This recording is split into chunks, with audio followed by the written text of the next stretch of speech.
መጽሐፈ ኢያሱ ምዕራፍ 18 የእስራኤል ልጆች ማኅበር ሁሉ በሴሎ ተሰበሰቡ። በዚያም የመገናኛውን ድንኳን ተከሉ።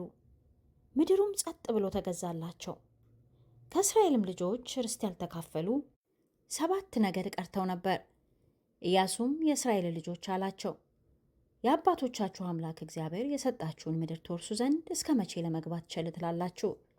ከየነገዱ ሁሉ 3 ሰዎች ምረጡ፣ እኔም እልካቸዋለሁ።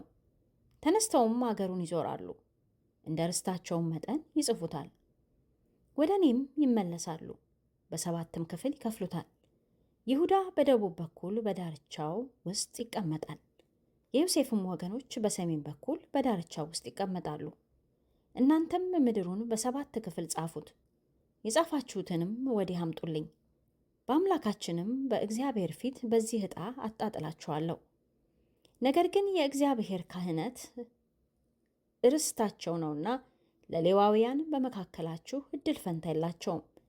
ጋድም፣ ሮቤልም የምናሴም ነገድ እኩሌታ በዮርዳኖስ ማዶ በምስራቅ በኩል የእግዚአብሔር ባሪያ ሙሴ የሰጣቸውን ርስታቸውን ተቀብለዋል። ሰዎችም ተነስተው ሄዱ። ኢያሱም ምድሩን ሊጽፉ የሄዱትን ሂዱ፣ ምድሩንም ዞራችሁ ጻፉት፣ ወደ እኔም ተመለሱ፣ በዚህም በሴሎ በእግዚአብሔር ፊት ዕጣ አጣጥላችኋለሁ ብሎ አዘዛቸው። ሰዎቹም ሄደው ምድሩን ዞሩ፣ እንደ ከተሞቹም በ7 ክፍል ከፈሉት፣ በመጽሐፍም ጻፉት። ኢያሱም ወደ ሰፈረበት ወደ ሴሎ ተመለሱ። ኢያሱም በእግዚአብሔር ፊት በሴሎ ዕጣ አጣጣላቸው። በዚያም ኢያሱ ለእስራኤል ልጆች እንደ ክፍሎቻቸው ምድሩን ከፈለ። የብንያምም ልጆች ነገድ ዕጣ በየወገኖቻቸው ወጣ። የዕጣቸውም ዳርቻ በይሁዳ ልጆችና በዮሴፍ ልጆች መካከል ወጣ። በሰሜን በኩል ድንበራቸው ከዮርዳኖስ ጀመረ። ድንበሩም ወደ ኢያሪኮ ወደ ሰሜን ወገን ወጣ።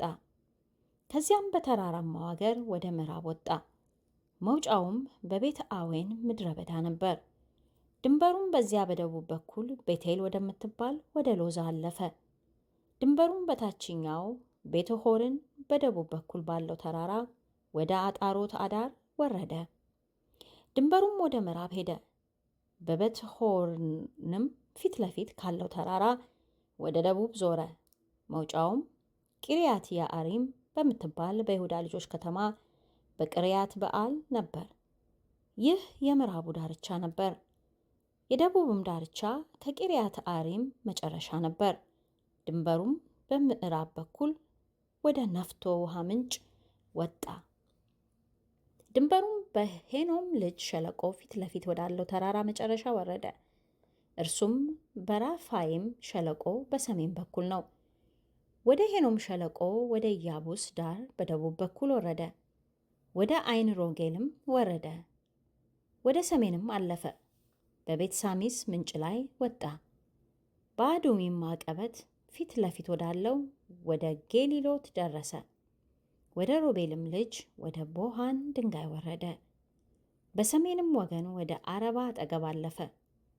ወደ አረባም ወረደ። ድንበሩም ወደ ቤት ሆግላ ወደ ሰሜን ወገን አለፈ። መውጫውም በዮርዳኖስ መጨረሻ በደቡብ በኩል ባለው በጨው ባህር ልሳን አጠገብ ነበር። ይህ የደቡብ ዳርቻ ነበር። በምስራቅም በኩል ድንበሩ ዮርዳኖስ ነበር። ይህ በዙሪያቸው ዳርቻ በየወገኖቻቸው የብንያም ልጆች ርስት ነበር።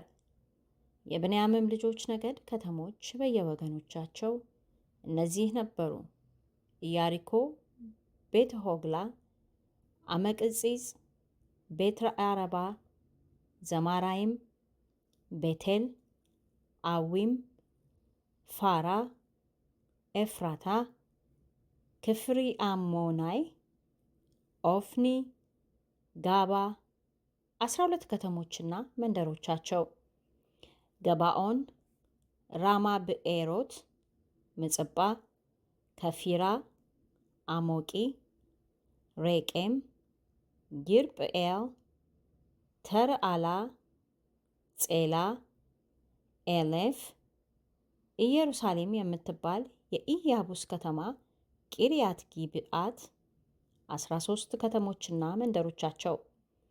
የብንያም ልጆች ርስት በየወገኖቻቸው ይህ ነበር።